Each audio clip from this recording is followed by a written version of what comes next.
गुरु वंदना करेंगे। गुरु ब्रह्मा गुरु विष्णु गुरुदेवो महेश्वरः गुरु साक्षात् परं ब्रह्म तस्मै श्री गुरुवे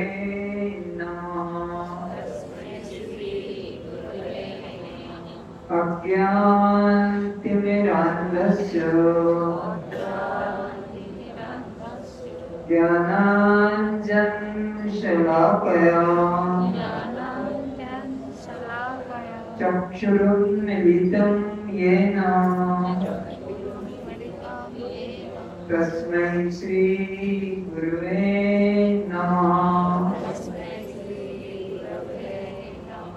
असतो मा सद्गमय तमसो मा ज्योतिर्गमय मृत्योर्मामृतं गमय।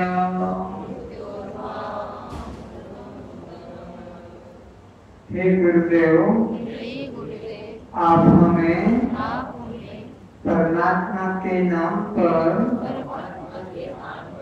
फैले मिथ्या मार्गों से,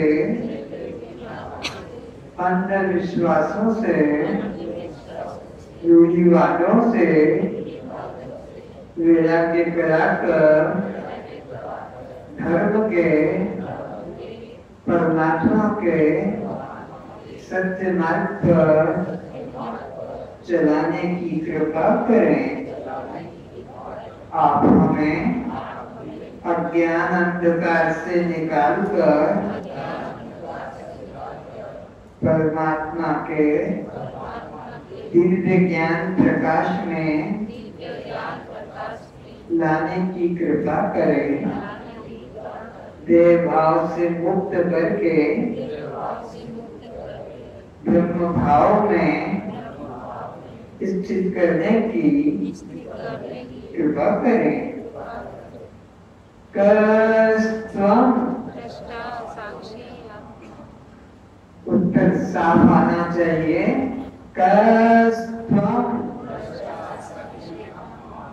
आप जड़ हैं, दृश्य हैं, अनात्मा हैं, शव हैं, पर प्रकाश हैं, बद्ध हैं। तो फिर जन्म मरण किसको, मुक्त्यास किसको, सुख दुख किसको, बंध मोक्ष किसको। कस्त्वं सभी अपने मंगल नेत्रों को खोलें। श्रोताओं के रूप में विद्यमान सभी पुण्यात्माओं के चरणों में प्रणाम।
कुछ प्रश्न करेंगे, उसके बाद में विषय को प्रारंभ करेंगे।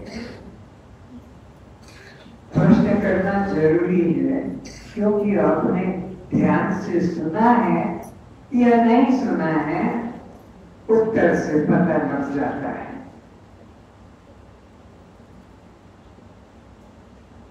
तो सत्संग किसे कहते हैं, कौन बताएगा? सत्संग किसी को पता? क्यों आकर बैठे हैं यहाँ पर, क्या करने आकर बैठे हैं, इतना ही नहीं पता है।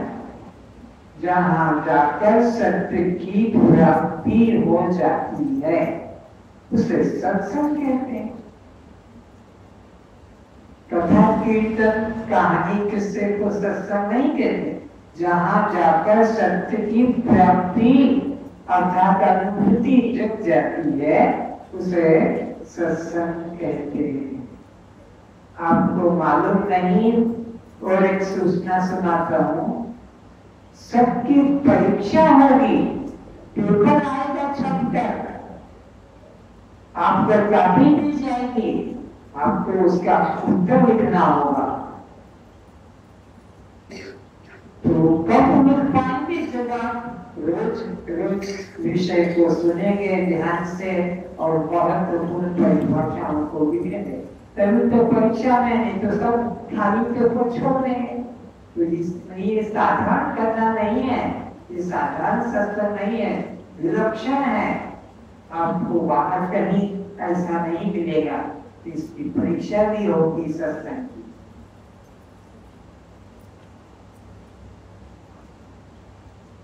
तो आप कब सोते हैं?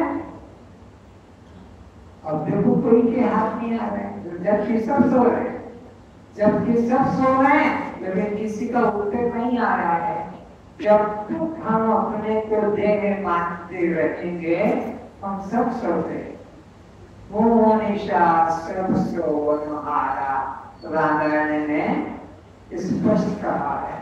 सब अज्ञान निद्रा में, मोह निद्रा में अपने को देह मानने वाले, अपने को जाति मानने वाले, अपने को भ्रांति मानने वाले, देशी मानने वाले सब सो रहे हैं। तो आप कब जागते हैं? उस जगह पर जब हम अपने को आत्मा जानेंगे, तब हम जागे हुए होंगे। जब तक हम अपने को देह मानते रहेंगे, हम सोए हुए माने जाएंगे। जब हम अपने को आत्मा जानेंगे कि मैं दृष्टा साक्षी, बस तब जागेंगे। तो आप कब सोते हैं? सदा सदा से सोते आ रहे हैं।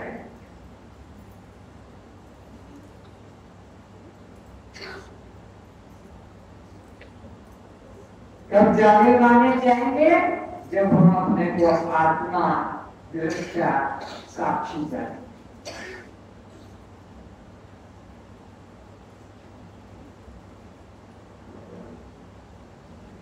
तो बताइए जड़ किसे कहते हैं? कोई देवी, कोई नहीं। बोलो, जड़ किससे कहते हैं? जो अपने को भी ना जाने तो दूसरे को भी ना जाने, उसे जड़ कहते हैं। ये सारे पदार्थ, ये सब क्या है? इनको अपना पता है, ना किस काम आते हैं ये पता है।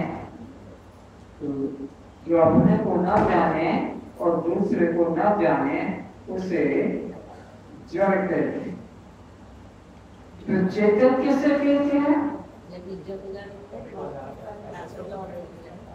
जो सबको जाने, अपने को भी जाने और सबको जाने, उसे चैतन्य कहते हैं। ये इतनी लंबी लाइन बनाइए तो इसको एक और बढ़ा दे, 3 कर ले।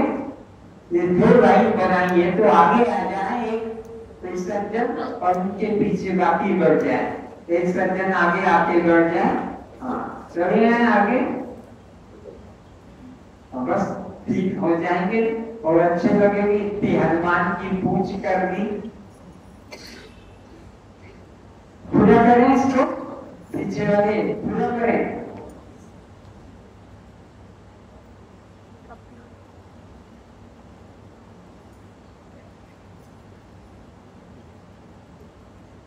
तो बताएं, दृश्य किसे कहते हैं? दृश्य बोलो बच्चे, दृश्य किसे कहते हैं?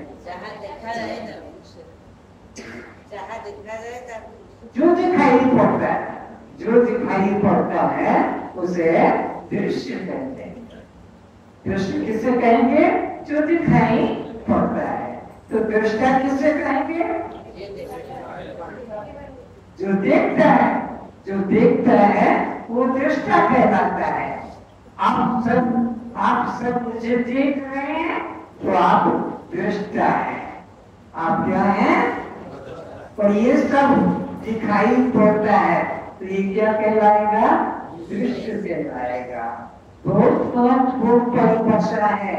रामायण गीता इन्हीं 2 शब्दों में छिपी हुई है, जड़ चेतन और दृष्ट दृष्टा या स्वयं प्रकाश पर प्रकाश।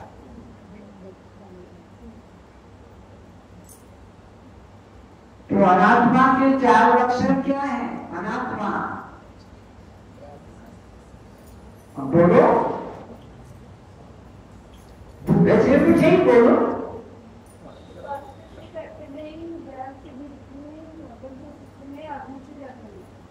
थोड़ा जोर से बोलो।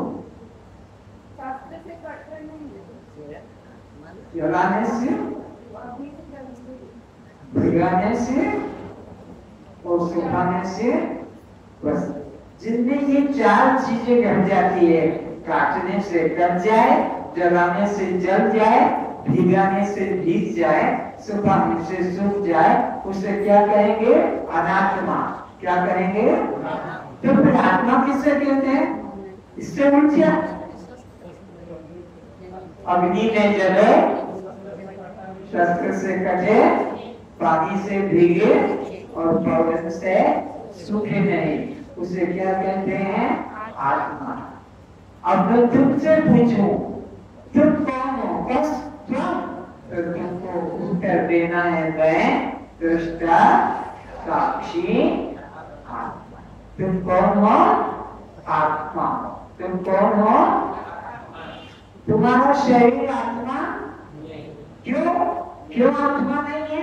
काटने से चाकू लग जाए, छुरी लग जाए, सुई लग जाए, ब्लेड लग जाए तो कट जाता है, रक्त निकलता है। चूल्हे में काम करते समय तेल गर्म लग जाए, तवा कढ़ाई गर्म लग जाए तो जलने लग जाता है। लक्षण तो मालूम है तुम्हें। और इसी तरह पानी गिरने से भीग जाता है और पवन लगने से वो सूख जाता है। तो तुम आत्मा हो कि अनात्मा हो? बोलो, आत्मा है। तुम्हारा शरीर आत्मा है कि अनात्मा है? शरीर अनात्मा है और मैं आत्मा।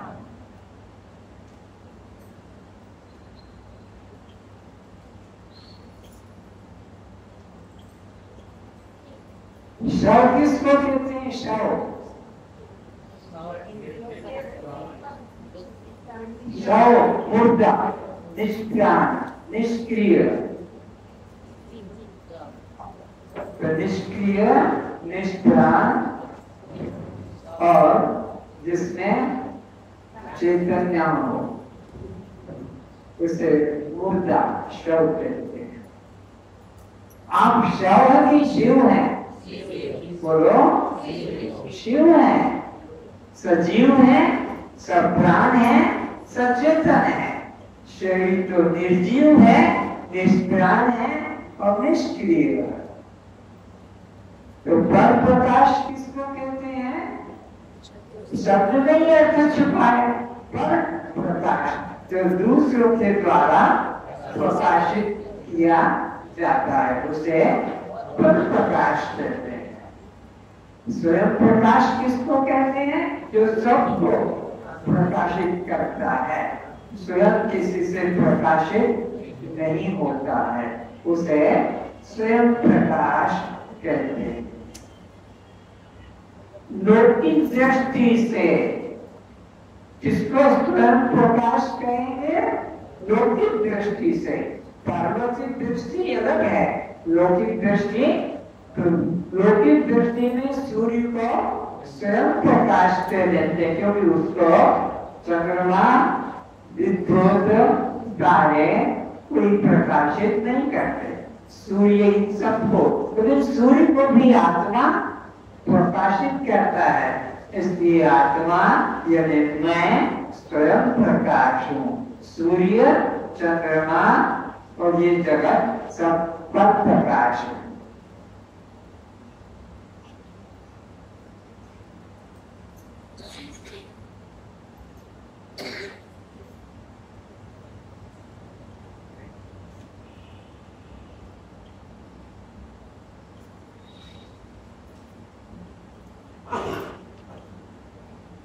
अब एक प्रश्न है, किसको तुम मेरा कहते हो? उसका नाम बोलो और उसे फिर मैं करके बोलो। जिसको तुम मेरा कहते हो वो बोलो और फिर उसी को मैं करके बोलो। कोई सिद्ध करे? जो मेरा कहलाएगा वो कभी मैं, तो इसलिए बोलोगे तो पता लगेगा।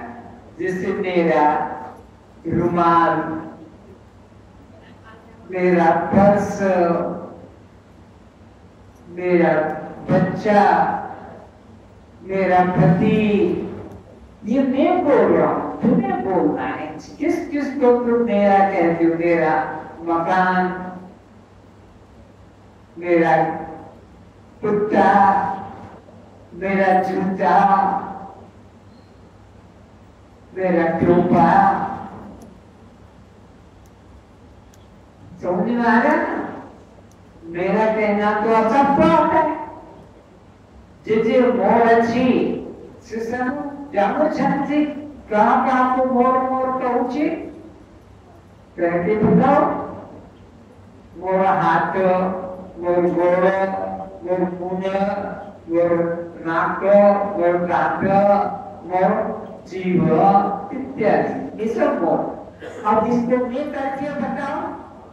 मैं जीभ बोलोगे, मैं नाक बोलोगे, मैं आंख बोलोगे, मैं बस बोलोगे, मैं बस हूं। जिस जिसको भी हम मेरा कहते हैं वो मैं कभी नहीं होता।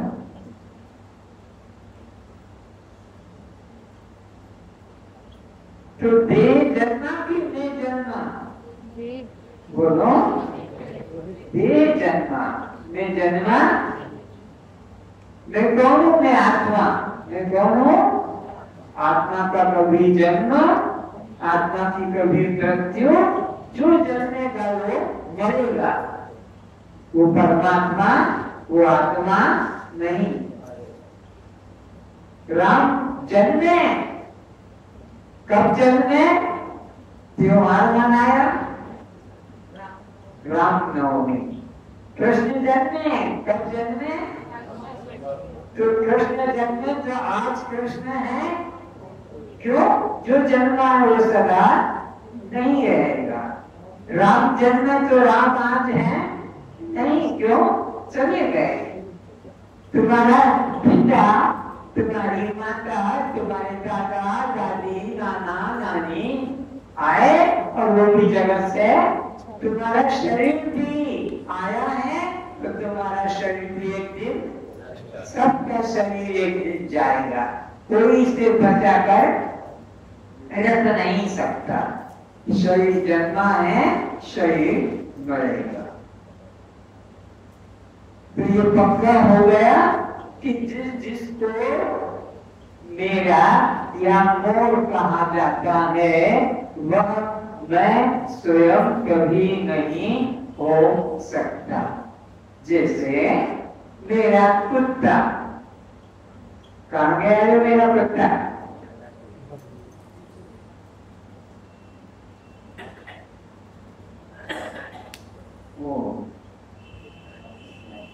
अब देखो मेरा कह दिया, मेरा तो कह दिया मेरा कुत्ता है, गले में बेल्ट भी बांध दिया, मेरा कुत्ता, खाना भी खिलाते हो, सुलाते हो, पर मेरा कुत्ता को कभी मैं कुत्ता कहोगे?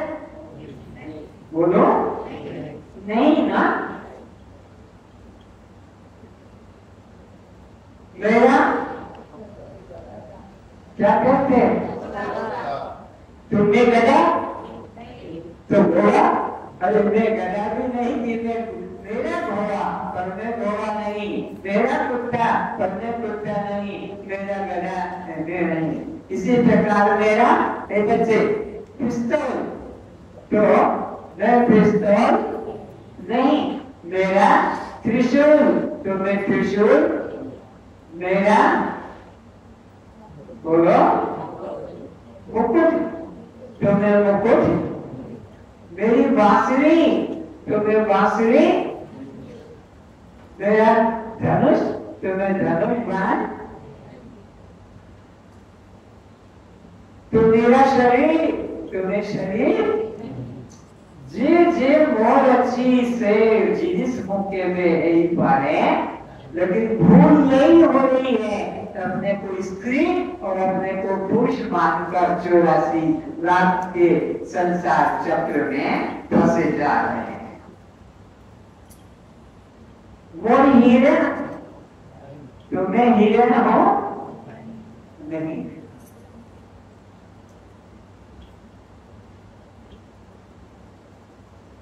जगह को पूरा कर लो, आगे आ जाओ बस।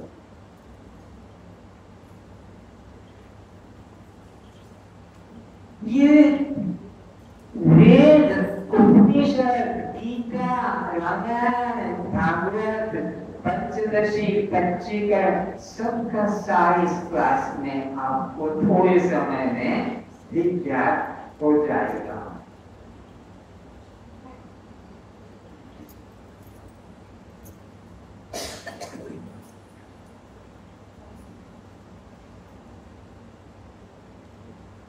अब विचार करेंगे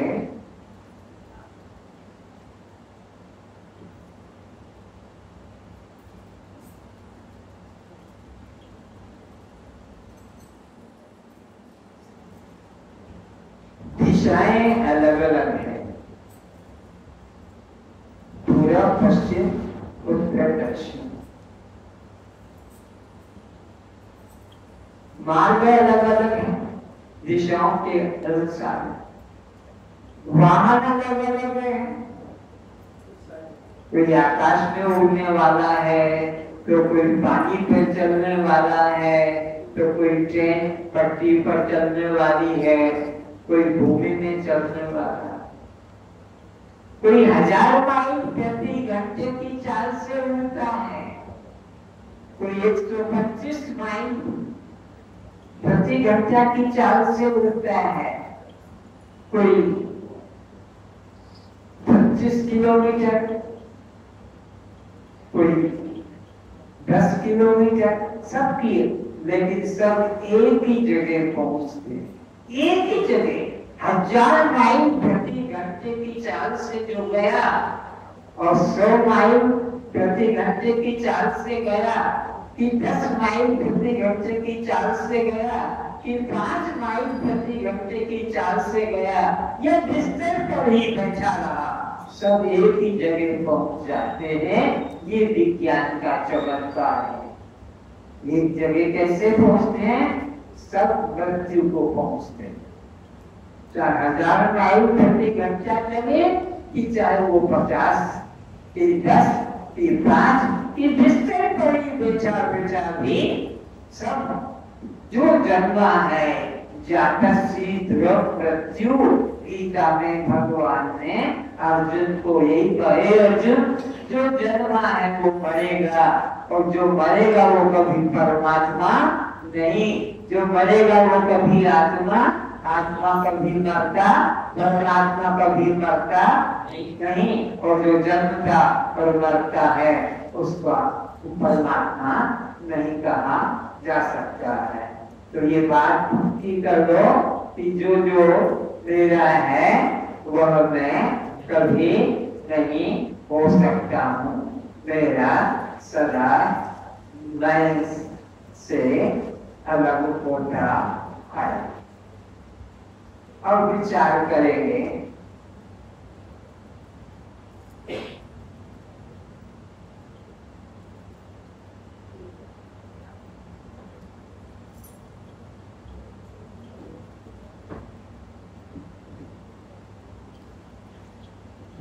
एक गांव में हाथी,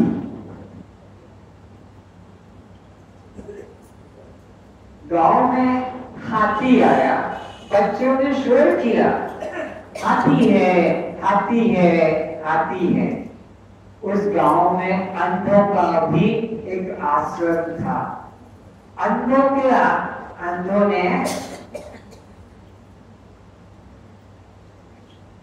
अंधों ने सुना तो पूछा, क्या नाम तुम्हारा?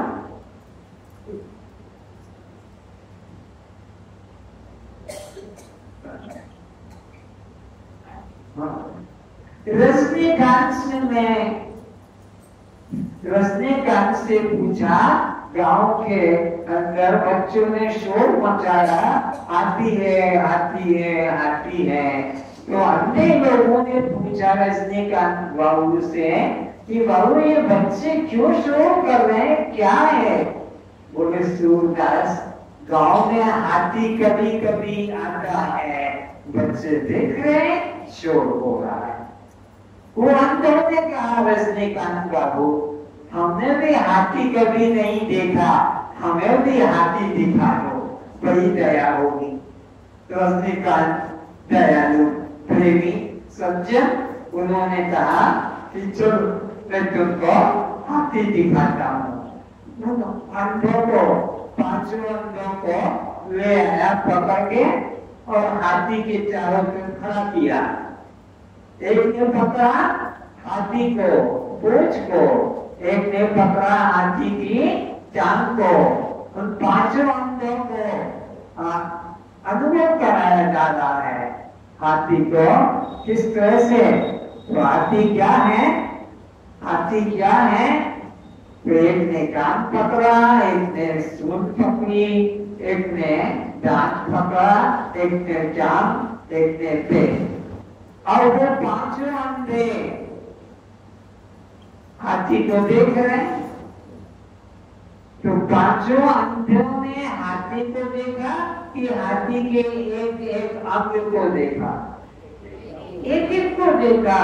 किसी ने कान को हाथी देखा, किसी ने सींग को, दांत को देखा, किसी ने सूंड को देखा, किसी ने जांघ को, किसी ने पेट को, किसी ने लांच को।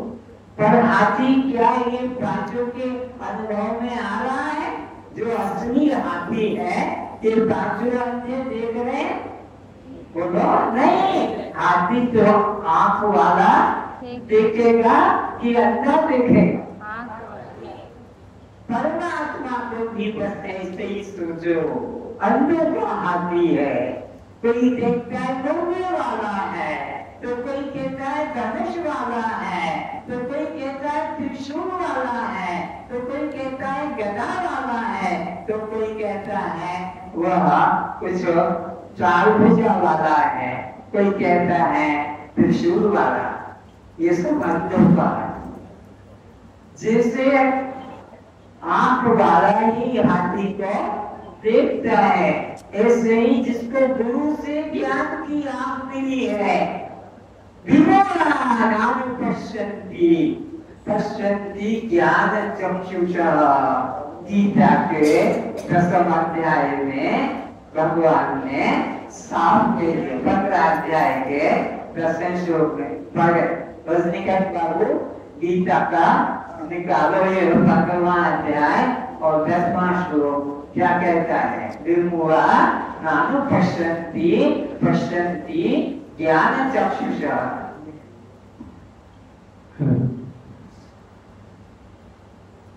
कौन परमात्मा को देखेगा? तुम जिसमें बैठे हो मंदिर जाने वाले, तुम जिसमें बैठे हो तीर्थ जाने वाले, तुम जिसमें बैठे हो आंख बंद करके घंटों घंटों ध्यान करने वाले, तुम जिसमें बैठे हो रोज पूजा मंदिर करने वाले, सब सुन लो ध्यान से। भगवान कृष्ण अपने जिंदा अर्जुन को कह रहे हैं, शरीर को छोड़कर जाते हुए को अथवा शरीर में स्थित हुए को अथवा विषयों को भोगते हुए को, इस प्रकार तीनों गुणों से युक्त हुए को भी अज्ञानी जन नहीं जानते। केवल ज्ञान रूप नेत्रों वाले विवेकशील ज्ञानी ही तत्व से जानते हैं। बस कौन जानेगा परमात्मा को? ज्ञान चक्षु वाला जानेगा। ये मूल लोग मंदिर जाने वाले, ये हुलूई करने वाले, ये शर्म बुलाने वाले, यह प्यास में रहने वाले कि मैंने उपवास किया है इससे भगवान मिल जाएगा, भगवान का इससे कोई संबंध नहीं। जैसे आंख वाला ही हाथी को देख सकता है, ऐसे ज्ञान की आंख वाला ही परमात्मा को देख सकता है। और ये ज्ञान की आंख कौन खोलेगा? जैसे इन आंखों का रोग डॉक्टर दूर करता है, इन आंखों को डॉक्टर खोलता है। हर एक व्यक्ति नहीं खोल, नाई धोबी कुमार चमार इन आंखों का उपचार नहीं कर सकते। आंख का डॉक्टर आई सर्जन करता है। ऐसे ही परमात्मा की आंख तो ज्ञानी संत के द्वारा खुलती है। विमूढ़ लोग परमात्मा को नहीं देख सकते। कैसे? इसे समझें। ये ट्रेन चला दो थोड़ा।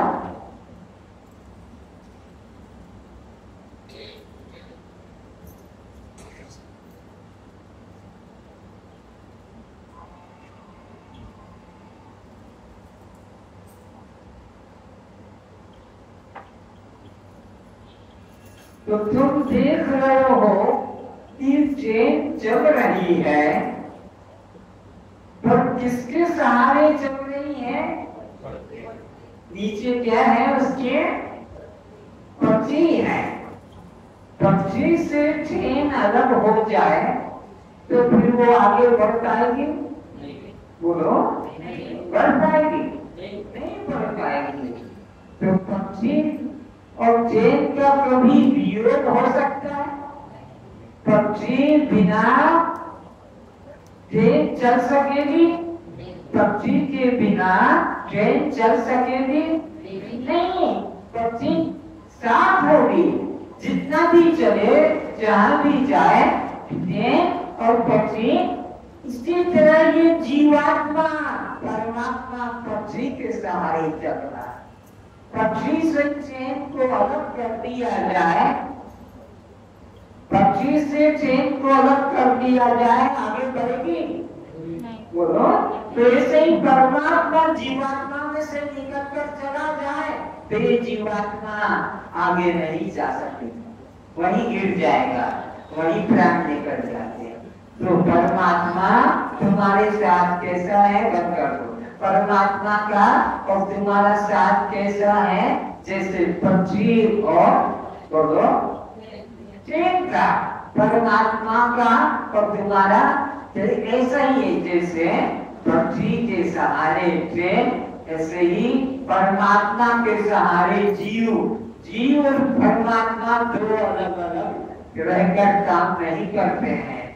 जीवो ब्रह्मो केवलम, ये जीव केवल ब्रह्म ही है। तो परमात्मा हमारा तुम्हारा स्वरूप है, उससे हम कभी अलग हुए नहीं। और तुम लोग परमात्मा को ढूंढने के लिए जाते हो। अभी पंखे चल रहे हैं, 300 साल पहले तुम नहीं थे, मुझे मालूम है। 300 साल पहले घरों में पंखे नहीं होते थे, तब बिजली नहीं थी, तो क्या करते थे, दो कड़े में दो रस्सियां एक बांस बांध देते थे, उस पर एक मोटा सा कम्बल, ये मोटा सा थैला, चादर और एक रस्सी बांध देते थे वहां से, और नीचे तकले आते थे और उस रस्सी को खींचते थे। तो वो बांस जिसके कम्बल बना है वो साथ साथ क्या होता था, तो सारे घर में क्या होता था। पहले के जमाने में जब बिजली का आविष्कार नहीं हुआ था, तो इस तरह से चलाया जाता था और सबको हवा मिलती थी। अब ध्यान से सुनना, दिन में तू 2 घंटे चला ले, तू 2 घंटे चला ले, ऐसे दिन में हम लोगों ने 6 व्यक्तियों को चुन लिया, 2-2 घंटे, 12 घंटे दिन में। अब रात को तो नींद आती है, तो अब कौन चलाएगा। रात को नींद आती है तो एक मजदूर को रख दिया, और मजदूर से को रस्सी को कमरे के बाहर खिड़की में से डाल दिया। ये बच्चों के साथ बातें नहीं करो, बच्चों के साथ बात मत करो, बच्चे को दूर रखो। ऐसे यहाँ माँ पिता बच्चे कभी कल्याण नहीं कर पाओगे। बच्चा बार बार माँ को छुएगा, माँ बच्चे को पकड़ती रहेगी, आगे पीछे कर दो बच्चे को। तो विचारना, नौकर को बिठा दिया, नौकर खिड़की के अंदर से रस्सी को बाहर कर दिया और घर में सब सो रहे हैं। अब वो नौकर को भी नींद आ गई, मनुष्य भी है, और वो पंखा जो चल रहा था चिल्लाए, माँ माँ गर्मी गर्मी, हाय मच्छर, हाय गर्मी।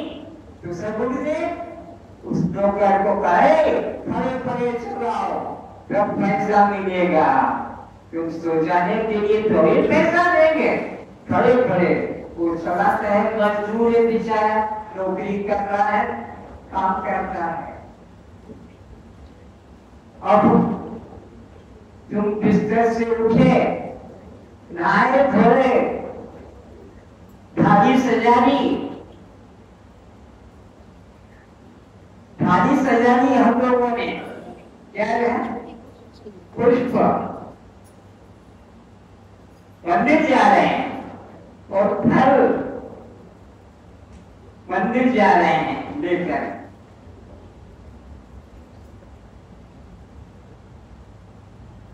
रात भर पंखा किसने चलाया था,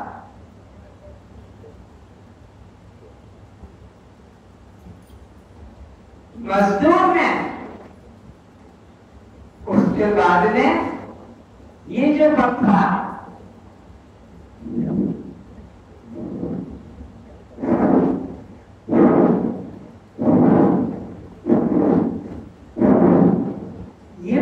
किसने चलाया था, वो पंखा तो बाहर वाला चला था, लेकिन ये जो पंखा ना चलेगा तो आदमी जिंदा रहेगा। ये पंखा नौकर ने चलाया, मजदूर ने चलाया, भगवानों ने चलाया कि तुमने चलाया? तो तुम्हारे अंदर कोई था, कोई चेतन तत्व, आत्म तत्व, उसकी शक्ति से चला। तो रात भर ये पंखा उसने चलाया और सुबह उठ के मंदिर चले गए। वो मंदिर वाला पंखा चलाएगा, उसने पंखा तुम्हारा चलाया? अरे हुलूनी किसने की? शंख किसने फुलाया? कीर्तन भजन किसने किया? वो अंदर ना होता परमात्मा तो हुलूनी कर पाते, शंख फुला पाते, कीर्तन भजन कर पाते? अगर अंदर परमात्मा ना होता तो परमात्मा नित्य तुम्हारा स्वरूप है।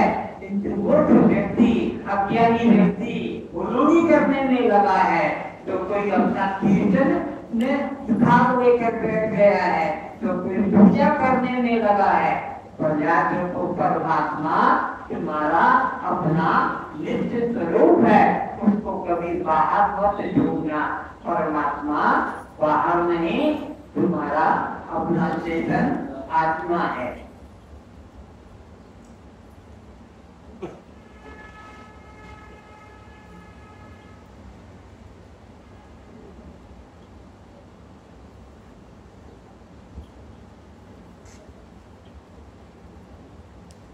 तो परमात्मा का तुम्हारा कभी वियोग नहीं हुआ, परमात्मा तुमसे कभी अलग नहीं हुआ।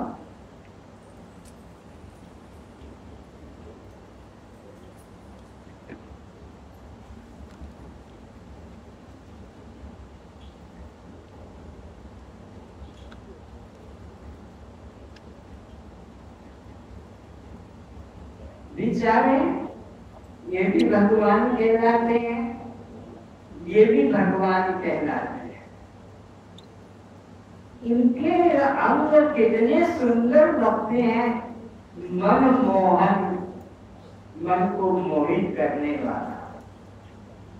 सुंदर आंख, कान, नाक, हाथ, पैर, लिंग, गुदा, इधर देखो, ये भी परमात्मा कहलाता है। इन परमात्मा में न तो कोई हाथ है, न इनके कान है, न इनकी आंख है, न इनका सर है, न नाक, न मुख, न पैर, न कंधे। ये भी परमात्मा। समझो, ये ज्ञान कहीं बाहर नहीं मिलेगा। ये भगवान, ये साकार और ये निराकार का प्रतीक है। निराकार का मतलब है रूप रेखा नहीं, शून्य देवी। तो ये भी परमात्मा और ये भी परमात्मा। इनका हाथ छूट जाए तो इनकी कोई पूजा करेगा? गर्दन छूट जाए कोई मिस्त्री से बुला के जुड़ा के पूजा करेगा? नहीं। जान छूट जाए इनकी कोई पूजा करेगा? बोलो हाँ कि ना? नहीं। लेकिन इनका तो पांव आज भी नहीं, इनके तो पैर भी नहीं, इनकी तो आंख भी नहीं, इनका तो सर भी नहीं, मुख नाक भी नहीं, इनकी तो सब पूजा करते हैं। ये क्या रहस्य है कि इनको परमात्मा माना जाता है? इनको भी परमात्मा, लेकिन इनके अंग छूट जाएंगे, इनकी पूजा बंद हो जाती है। इनकी पूजा रुकती नहीं, इनकी पूजा 12 महीने 365 दिन अंग प्रत्यंग होता है, क्योंकि ये परमात्मा का असली रूप है और ये परमात्मा का नकली रूप है। ये असली है और यह नकली रूप है। यह सदा पूजनीय नहीं। राम आकर चले गए, कृष्ण आकर चले गए, पर जगन्नाथ तो कभी आता नहीं कि जाता नहीं, सदा से विद्यमान है। तो जगन्नाथ इसका प्रतीक है, तुम्हारा आत्मा का प्रतीक है। आत्मा तुम्हारा कैसा है? जगन्नाथ की तरह। और शरीर तुम्हारा कैसा है? कृष्ण की तरह।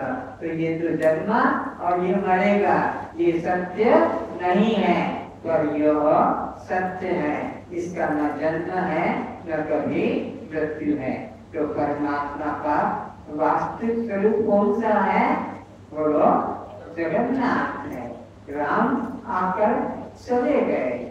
परमात्मा अगर होते तो कृष्ण को आने की जरूरत, राम के बाद में कृष्ण क्यों आया? क्योंकि राम का प्रभाव खत्म हो गया, इसलिए कृष्ण आया और कृष्ण का भी फिर प्रभाव खत्म हो गया। तो ये बार बार जन्म लेते हैं और अवतार लेते हैं और चले जाते हैं। तो जिसका अवतार होता है वह सत्य नहीं होता है, लेकिन आत्मा सदा है, इसलिए वह सत्य है।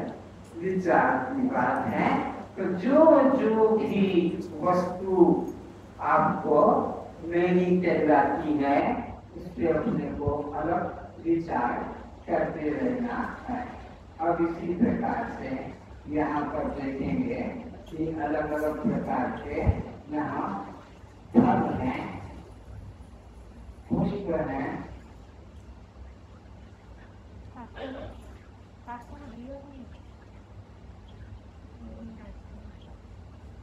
सबके अंदर अपना अपना नाम आकार है, लेकिन सब में परमात्मा समान है। हरि व्यापक सर्वत्र समाना।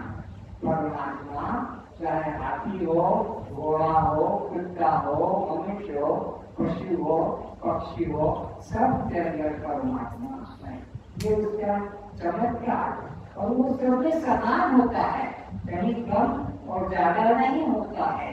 जैसे कि इसी ग्लास के अंदर समझाता हूँ, यह ग्लास सबसे छोटा है और इस ग्लास के अंदर हम देखते हैं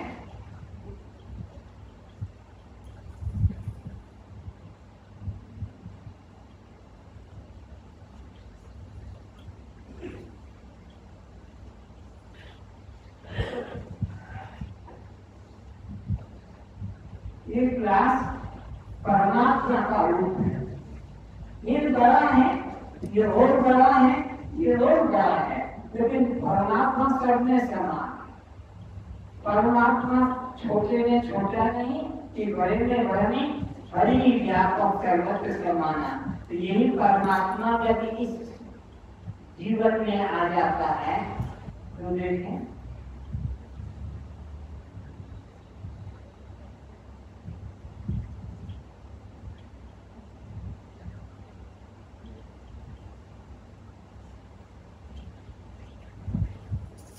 यही परमात्मा जब इसमें आ जाता है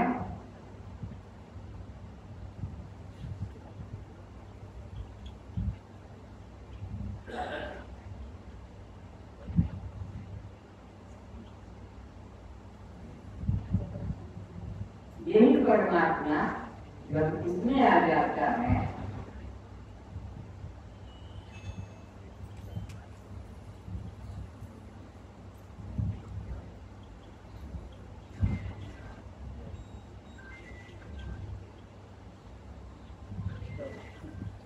तो चाहे पापी हो, धर्मात्मा हो, कि कोई पशु हो कि पक्षी हो, हरि व्यापक सर्वत्र समाना। परमात्मा सब में समान रूप से विद्यमान है। जैसे कि यह रस की सत्ता सब क्लासों में समान है, इसी तरह परमात्मा सब प्रकार के, चाहे वो फल हो कि जड़ हो कि चेतन हो, सब में परमात्मा एक तत्व है। उसके लिए अलग अलग कभी विचार नहीं करना। अगर आपको ये मधुमक्खी का छत्ता है, शहद चाहिए तो शहद कहाँ से निकलता है? ये पुष्पों के अंदर से मधुमक्खी, मधुमाछी रस लेती है और इसमें जाकर जमा कर देती है।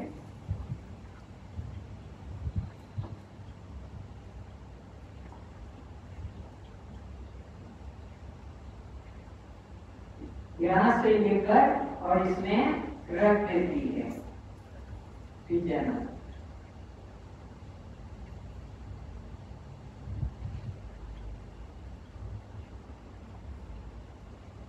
आप इसमें से महू निकाल सकेंगे?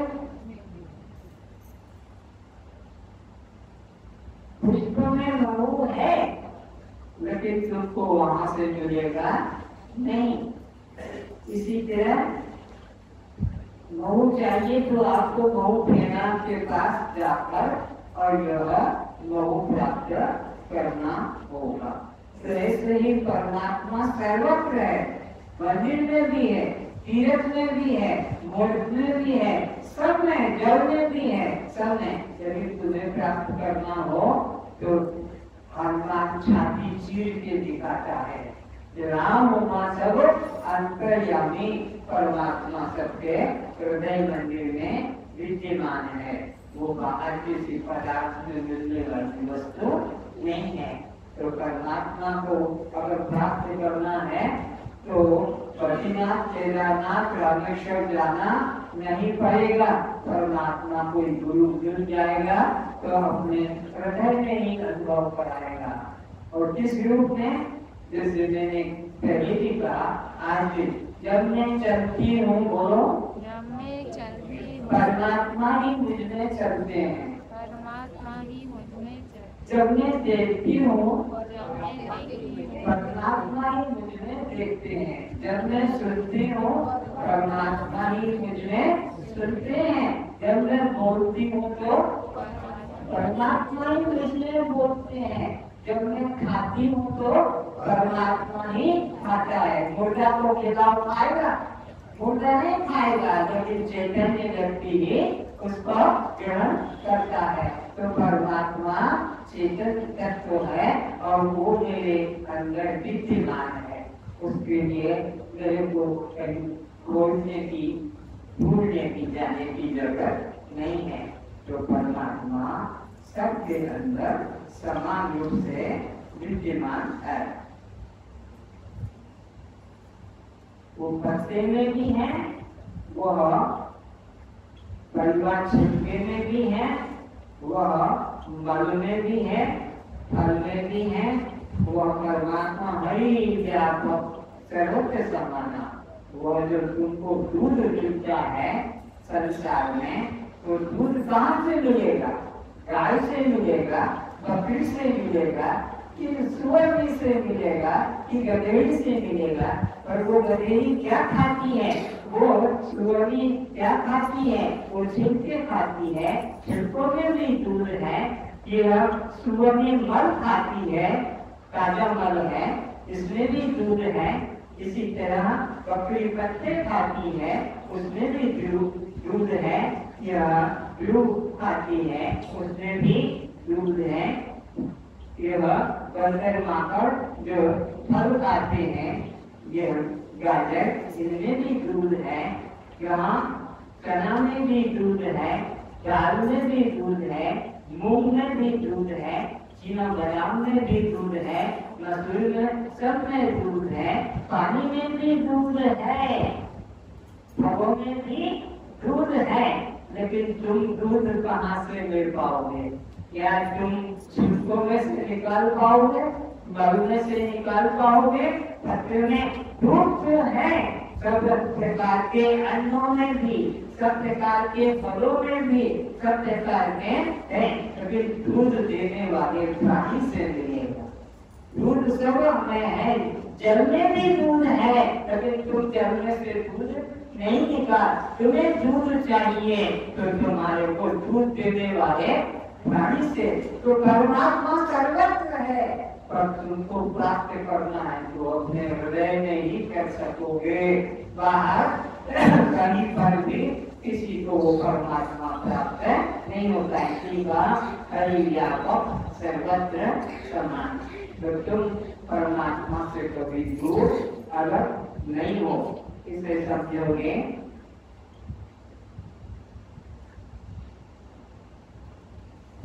अभी आप यहाँ बैठे हो, इस स्थान को हम क्या कहते हैं? रविंद्र मंडप। कहाँ बैठे हैं हम सब लोग? रविंद्र मंडप। पर ये रविंद्र मंडप कहाँ पर स्थित है? यह नगर नीमापाड़ा में। रविंद्र मंडप कहाँ बैठा है? नीमापाड़ा में। ये नीमापाड़ा कहाँ है? नीमापाड़ा में। नीमापाड़ा ब्लॉक किसमें आ गया? पुरी जिला में आ गया। पुरी जिला किसके अंदर आ गया? उड़ीसा में आ गया। उड़ीसा किसमें आ गया? भारत में आ गया। भारत किसमें आ गया? एशिया में आ गया। एशिया किसमें है?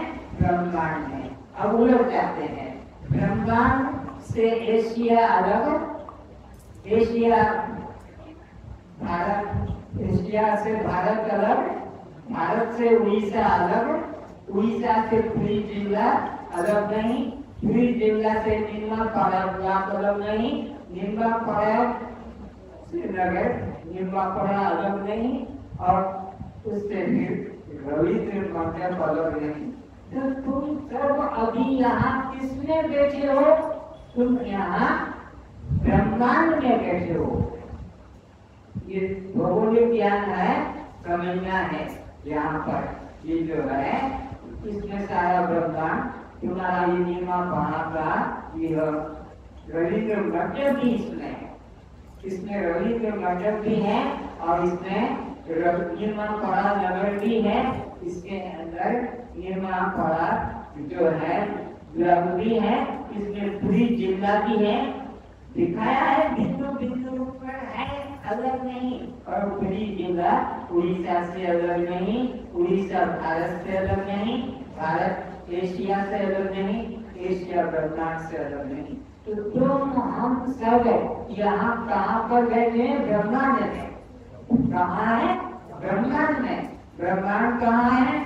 एशिया में। एशिया कहाँ है? भारत में। भारत कहाँ है? उड़ीसा में। उड़ीसा कहाँ है? पुरी जिला में। पुरी जिला कहाँ है? नीमापाड़ा ब्लॉक में। नीमापाड़ा नगर कहाँ है? नीमापाड़ा नगर में। और रविंद्र मंडप कहाँ है? नीमापाड़ा में। तो तुम अभी कहाँ पर बैठे हो? ब्रह्मांड में बैठे हो। थोड़ा कठिन लगेगा समझना, लेकिन तुम्हारा घर तुम्हारे गांव से अलग है। बोलो, तुम्हारा घर तुम्हारे गांव से अलग है, तुम्हारा गांव तुम्हारे नगर से अलग है, तुम्हारा नगर जिला से अलग है, या जिला तुम्हारा अपना प्रांत से अलग है, प्रांत तुम्हारा देश से अलग है, देश एशिया से अलग है, एशिया संसार से अलग है। तो तुम सब लोग एक संसार में हो। इसी तरह जितने भी हम कहते हैं ब्रह्म रूप है, ब्रह्म से कोई भी अलग नहीं है। जैसे इसके अंदर सारा संसार विद्यमान है, जगह छोटी है लेकिन है। इसी तरह परमात्मा हरि व्यापक सर्वत्र समाना परमात्मा सब में समान रूप से विद्यमान रहता है।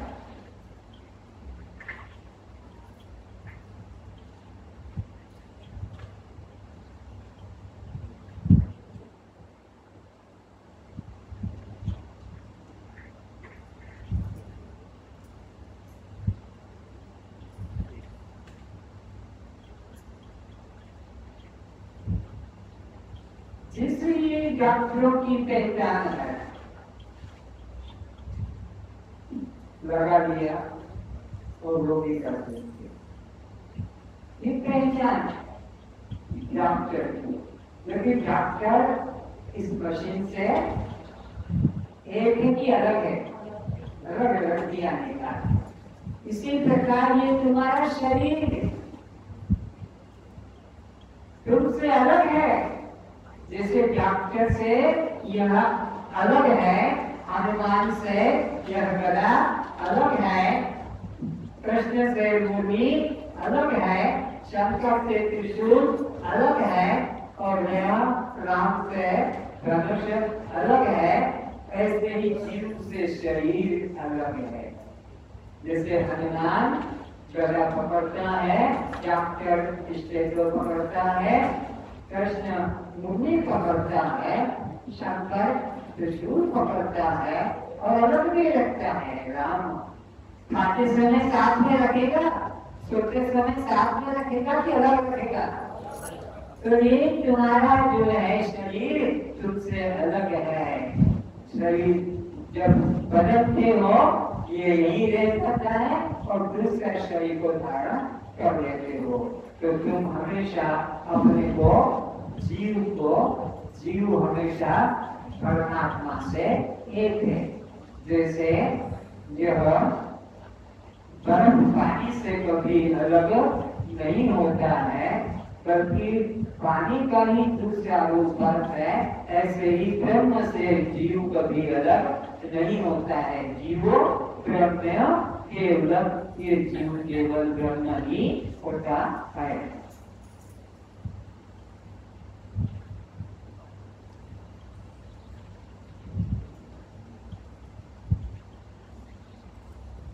आपने देखा होगा कोई नया ट्रक लेकर आता है, नई कार लेकर आता है, नया मोटरसाइकिल लेकर आता है, तो वे लोग मंदिर चले जाते हैं ट्रक को लेकर, कार को लेकर, स्कूटर को लेकर, साइकिल को लेकर, और वहां क्या करते हैं, उसका रजिस्ट्रेशन करा लेते हैं ट्रक का, कार का।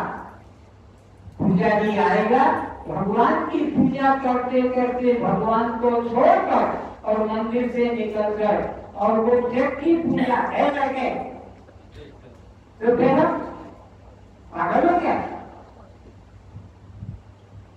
वो भगवान की पूजा छोड़कर और वो ट्रक की पूजा कर देता है, ट्रक को तिलक लगा देता है। भगवान के ऊपर जो माला चढ़ाता था वो ट्रक के ऊपर माला चढ़ा देता है, और वह ट्रक के ऊपर चूड़ियां बांध देता है।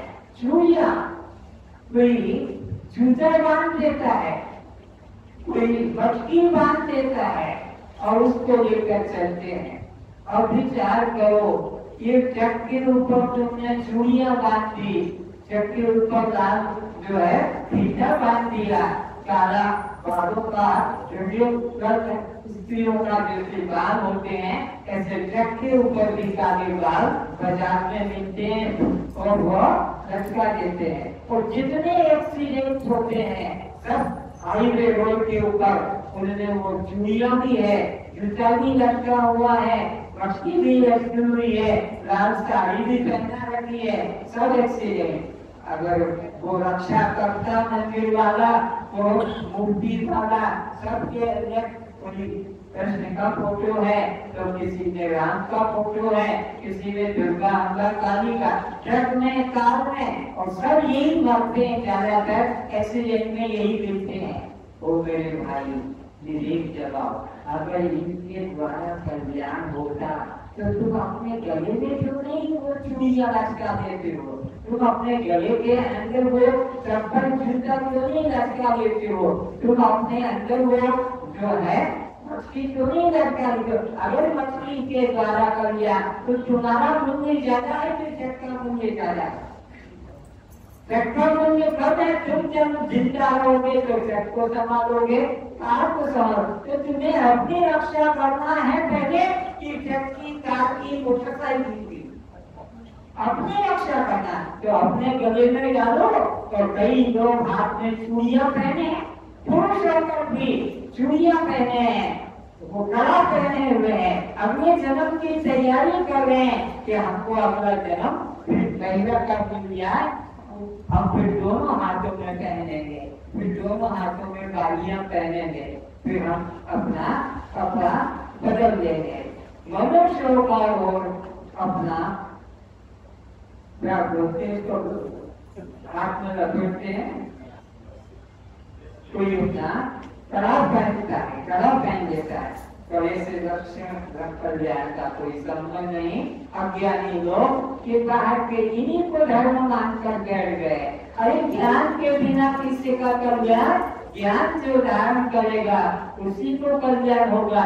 इन पागलों का तो ये पूजा भी करेंगे, मंदिर भी जाएंगे, तीर्थ भी जाएंगे, और ये मिट्टी के खिलौने, लोहे के खिलौने, पीतल के खिलौने छोटे छोटे रखकर वो तुम्हारा कल्याण कर देंगे। एक मिस्त्री ने बना दिया, पीतल को काट के, लोहे को काट के, लकड़ी को काट के, मिट्टी को, और तुमने उसको भगवान मान लिया। अरे इतना बड़ा शरीर तुमको जो मिला है, उस पिता माता के प्रति कोई श्रद्धा नहीं।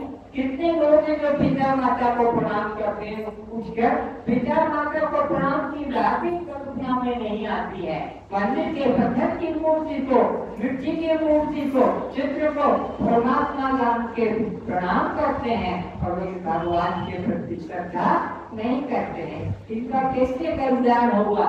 जिन्होंने तुमको 9 महीने पेट में रखा, 9 महीने तुम्हारी रक्षा की, अंदर रहकर परमात्मा ने अगर वो अंदर वाला रक्षा न करता तो बाहर तुम्हारे माता पिता भी तुम्हारा कुछ कर नहीं सकते थे। तो परमात्मा को जानो कि परमात्मा तुम्हारे अंदर बैठा है, परमात्मा को बाहर देखने की वस्तु नहीं है।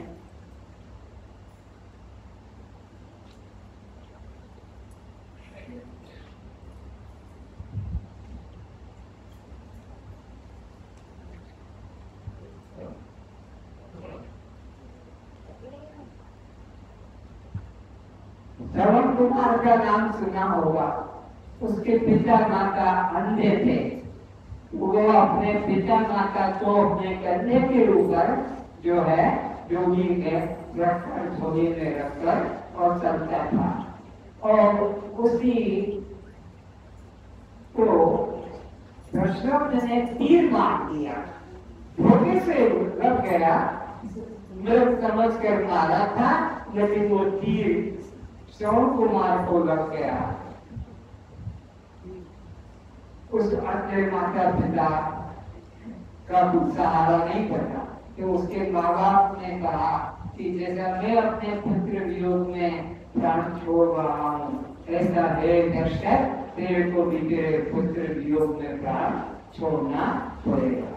तो पिता माता की सेवा परमात्मा की सेवा है। जो पिता माता की सेवा छोड़कर और मंदिर में जाता है आत्महत्यारा है। पिता माता की सेवा छोड़कर तीर्थ में जाता है, ये ब्रह्म हत्यारा है। ये ब्रह्म हत्यारों का कल्याण नहीं होगा। पिता माता पहले तुम्हारे जीवित में तुम्हारा जीवन रक्षा करने वाले हैं, इसलिए उनके प्रति श्रद्धा विश्वास रखो और उनकी सेवा करो, तभी उनसे आशीर्वाद मिलेगा और तभी तुम्हारा कोई सद्गुरु मिलेगा और तब तुमको आत्मा उपदेश देगा और तभी तुम्हारा उद्धार होगा।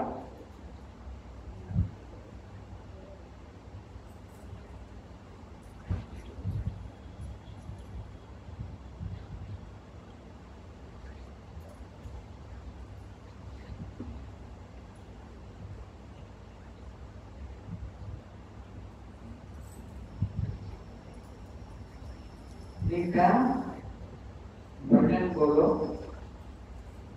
इस काया का होकर विनाश है।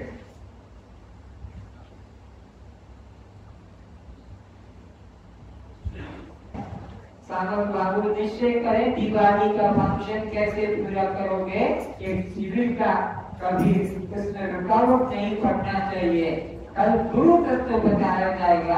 असली गुरु किसे कहते हैं? जो जीवन में मुक्ति और बिना योग यज्ञ पूजा पाठ जब तक बिना किसी साधन के मुक्ति का अनुभव करा देता है, तो वो गुरु कैसा होता है, उसके लक्ष्य क्या है, तो गुरु तत्व आपको बताया जाएगा।